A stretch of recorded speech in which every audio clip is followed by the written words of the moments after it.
তোমরা একদম ওর কাছ থেকেই শুনে নাও কেন ও বিয়েতে শাখা পলা পড়েছে। হ্যাঁ মৈত্রীদি বলছি, আমি তো আমার বিয়ের ভিডিওটা দেখলাম, তুমি পোস্ট করেছো, ওতে অনেক নেগেটিভ কমেন্টও করেছে, অনেক পজিটিভ কমেন্টও করেছে। তো ওখানে আমার শাখা পলা পরা নিয়ে অনেকে অনেক ধরনের মতামত দিয়েছে। তো সেটা হচ্ছে যে আমি প্রথম কথা, এটা আমি পড়েছি তার কারণ হচ্ছে এটা আমার পার্সোনাল চয়েস, এটা আমার পার্সোনাল ওপিনিয়ন, ঠিক আছে? দ্যাটস ওয়াই আমি এটাকে ক্যারি করেছি বা পড়েছি।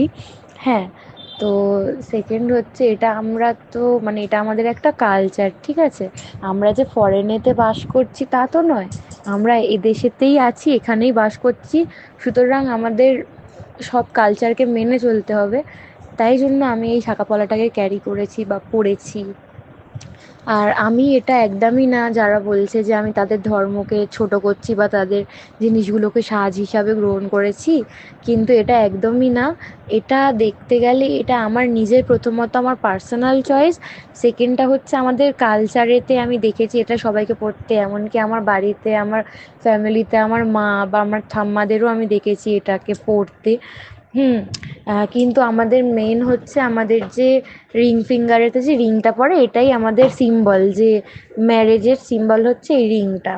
তো এখন তো রিংটা তো এখন তো সবাই পড়ছে না, সবার বিয়েতেই রিং পড়ছে, তো এটা আমাদের খ্রিস্টান ধর্মেতেই অ্যাকচুয়ালি আমাদের রিংটা ক্যারি করে। আর তারপরে অন্য রিলিজিয়ানেতেও নাক ফুটো করে, যেমন ওরা তাদের বিয়ের সিম্বল। তো এখন তো নাক ফুটো ধরতে গেলে তো শুধু তারাই করছে এমন নয়, এটা অন্য রিলিজিয়ানেও করছে, খ্রিস্টানরাও করছে। তো এই যে আমি শাঁখা পলাটা পরেছি, এটা মানে আমার নিজের পার্সোনাল চয়েস বা এটা আমার কালচারের সাথে ম্যাচ হয়েছে, এই জন্যই আমি এটা পরেছি। এটা এমন কিছু না যে আমাদের ধর্ম থেকে কনভার্ট হয়ে আমি এটা পরেছি বা হিন্দু ধর্ম গ্রহণ করেছি বলে পরেছি, এটা একদমই না দিদি। এটা আমি আমার নিজের পার্সোনাল চয়েস, তাই জন্যই আমি এটা পরেছি। তাহলে আমার ব্রাইডের মুখ থেকে একদম শুনে নিলে যে ও কেন হাতে শাখা পলা ক্যারি করেছিল বিয়ের দিন।